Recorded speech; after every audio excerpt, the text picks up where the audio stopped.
Di kelas guru meminta berdiri dengan suara kecang. Hanya ada satu anak perempuan yang berdiri. Teman sekelasnya yang lain menertawainya. Dia kenapa? Kumat lagi? Sangat menakutkan. Tapi mereka tidak tahu. Di depan beneran berdiri satu orang. Melihat tampangnya berubah, lalu berpindah ke depan anak perempuan. Anak perempuan langsung mengeluarkan payung yang ada jimatnya. Temannya ketakutan sampai lari pergi. Setelah pulang sekolah, hantu tetap mengikuti anak perempuan dari belakang. Menyerang di saat tidak ada orang di sekitar. Saat darurat, tiba-tiba muncul seorang paman yang berpakaian sangat heroik. Melihat dia menggunakan payung dan menghentakkan ke tanah. Dalam sekejap roh jahat itu menghilang. Anak perempuan dengan penasaran melihat payung paman itu. Ingin menukarnya dengan payung sendiri. Paman itu menyetujuinya. Lalu membawanya ke depan gua. Dan memberitahu anak perempuan untuk mengikuti jalan ini terus. Akan melihat rumah tanah. Di dalamnya ada sebuah kipas. Asal bisa membawa keluar kipasnya payung ini jadi milikmu. Anak perempuan dengan penasaran bertanya kepada paman itu. Kenapa kamu tidak pergi sendiri? Paman memberitahu anak perempuan. Itu adalah tempat yang tidak bisa dilihati manusia tapi hanya manusia yang bisa memasukinya. Anak gadis sudah mengerti. Beberapa menit kemudian dia sampai di jembatan gantung. Menarik pintu itu lalu masuk ke dalam. Tampangnya seperti istana. Tempat duduk pemilik istana terdapat sebuah kipas. Anak gadis tersebut mengambilnya. Tapi belum berjalan beberapa langkah. Muncullah pria yang berbaju merah. Di samping telinga anak perempuan terdengar suara pesan dari paman itu. Biarpun mendengar apapun jangan dipedulikan. Jadinya dia berbalik badan untuk pergi. Malah diangkat oleh pria itu. Anak gadis tetap berpura-pura tidak mendengar apa-apa.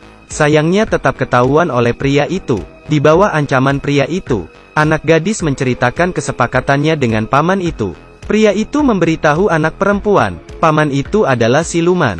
Jika membawa kipas ini keluar akan berubah menjadi tengkorak. Pria itu berjanji akan menjaganya, tapi dia harus meniup lilin itu. Anak perempuan mengambil penutup lilin itu. Di saat sudah mau ditutup malah berhenti. Dia tahu jika pria itu tidak bisa mengerjakannya sendiri sehingga meminta tolong kepadanya. Dia meminta pria itu untuk berjanji akan melindunginya dengan baik. Jika tidak jangan berharap dia akan meniup lilinnya. Pria itu berjanji pada anak perempuan. Hanya menyebut namanya Sun Wukong. Langsung akan sampai di sampingnya untuk melindungi dia. Melihat dua orang menempelkan telapak tangan. Janjinya tidak akan terhancurkan selamanya. Diikuti oleh lilin yang mati satu persatu. Rantai di tangan Wukong berubah menjadi abu. Dia yang sudah keluar, menjentikkan jarinya terhadap anak perempuan. Satu bola terang terbang keluar dari otaknya. Ini adalah ingatan tentang nama Sun Wukong. Kali ini anak perempuan tidak akan menyebut namanya selamanya. Di saat Sun Wukong mengatakan dirinya sangat pintar, satu hantu jahat memberitahunya, Sam Zhang terlahir kembali di dunia. Sekumpulan anak kecil bermain di depan pohon besar. Anak perempuan juga datang, tapi malah ditolak dengan tanpa perasaan. Tangannya tergores. Darahnya yang kuat mengundang hantu jahat yang ada di pohon. Dia membohongi anak perempuan untuk main bersamanya. Pada saat bersamaan, neneknya yang sudah meninggal datang menarik kembali anak perempuan. Dan mengingatkan anak perempuan, lain kali jangan membiarkan lukanya terkekspos. Inilah kekuatan Sam Zhang. Darah yang begitu kuat bisa mengundang semua hantu yang tak terhitung jumlahnya yang menginginkannya. Tapi ini bukanlah hal yang buruk, karena hidupnya bakal ada orang yang melindunginya. Kekuatan orang itu sangat kuat, bisa mengusir hantu untuknya. Hari itu, anak perempuan berpikir sudah mendapatkannya. Rupanya adalah seorang pembohong. 25 tahun berlalu, pemeran utama perempuan sudah menjadi direktur perusahaan real estate. Hari ini dia diundang pelanggan untuk membicarakan jual beli. Malah menemukan Disney ada hantu yang bersembunyi. Langsung meminta bawahannya untuk membawa pelanggannya pergi duluan. Tiba-tiba dari lemari muncul sebuah tangan hitam. Sunmi melihatnya berkata dia seperti mau memisau aku. Pemeran utama perempuan langsung membuka payungnya. Dia mengetahui ini adalah hantu kelaparan. Saat masih hidup demi ikut lomba menjadi idol dan diet dengan gila. Jadinya meninggal saat muda. Pemeran utama perempuan mengeluarkan semua snack yang dia punya kepada dia. Bawahannya yang mengintip dari luar dan seluruh badannya merinding. Di saat yang sama, Sun Wukong sedang mengendarai mobil mewahnya, menuju jalan untuk mengusir hantu. Di 25 tahun ini, dia demi bisa kembali ke surga, selalu tertarik di dunia pengusiran setan. Hari ini yang mau dimusnahkan adalah hantu boneka. Hantu seperti ini biasanya batin utamanya terletak di salah satu barang di rumah.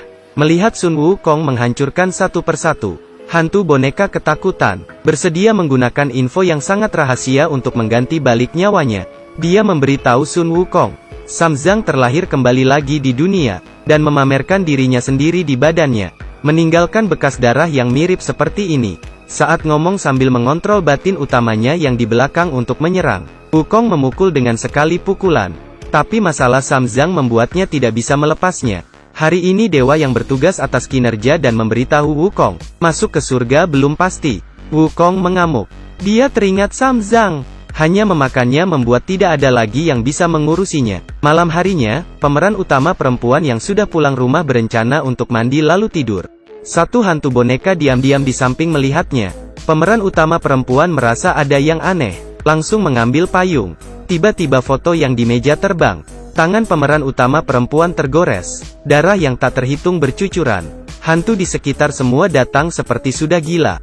Di saat yang bersamaan Wukong datang, dia mati pun tidak kepikiran. Yang memiliki darah Sam Zhang adalah perempuan ini. Jika Sam Zhang adalah perempuan, Wukong harus bagaimana? Memakannya? Ini terlihat tidak nyata, karena berkat janji 25 tahun yang lalu, membuat Wukong tidak berbuat apa-apa untuk mengancamnya. Akhirnya dia memberi sebuah saran. Dalam setengah bulan dia akan melindungi pemeran utama perempuan tanpa syarat. Asal nanti pemeran utama perempuan bersedia dimakan olehnya. Pemeran utama perempuan tentu saja tidak mau. Tapi di jalan pulang, dia diculik oleh sebuah tangan hitam. Di saat darurat Wukong turun dari langit. Tapi siapa yang akan menolonginya kedua kali? Pemeran utama perempuan tidak puas. Salah satu cara yang bisa menolonginya adalah, yaitu mengingat nama yang dilupainya dulu. Pemeran utama perempuan mengambil buku dan membaca satu persatu. Di saat ini bawahannya datang memberitahu ada yang ingin bertemu dengannya. Pemeran utama perempuan melihat tampangnya. Ternyata adalah paman berpayung hitam pada saat itu. Saat ini dia sedang merekrut artis untuk perusahaannya. Pemeran utama perempuan masuk ke panggung, membuka luka di tangannya. Darah yang dipancarkan membuatnya hampir tidak tahan. Ternyata paman ini adalah siluman sapi. Demi masuk surga, dia selalu bertahan untuk tidak memakan manusia. 1000 tahun berlalu. Sudah mau berhasil. Tidak boleh gagal. Jadi dia memberitahu semua hal yang ingin pemeran utama perempuan ketahui. Nama Sun Wukong.